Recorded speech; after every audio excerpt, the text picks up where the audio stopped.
Ang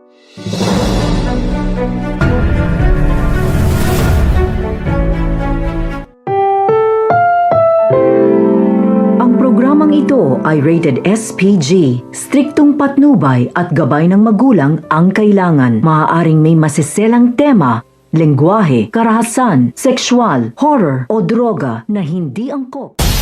Sa kabila nga ng kasamaan nga nito ni Zoe, ay mas gusto pa nga nito ni Lynette na imbitahan nga itong si Zoe sa kanilang bahay para nga dito nga kay Doc Benitez. Subalit nagdududa naman nga itong ang sina Chang Susan at si Josa kung bakit gusto pa nga nito ni Lynette na imbitahan ito samantalang napakasama naman nga raw ng ugali nga nito. Hindi naman nga makasabat itong ang si Doc Benitez kahit gustong gusto niya na nga na ipagtanggol ang kanyang anak. Subalit itinatago niya na nga lang ito upang sa gayon hindi nga siya mabisto ni Lynette dahil kapag nangyari ito, malaking kaguluhan na posibilidad din na iwanan niya na nga itong si Doc Benitez. Sa kabilang banda naman ay papatawag na nga ng mga abogado ang mga tanyag at kabilang na nga rin ang anak nga nito ni Giselle.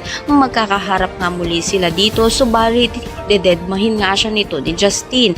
Malalaman na nga nito ni Moira na hindi nga pinamanahan nga nito ni Lolo Pepe itong si Zoe.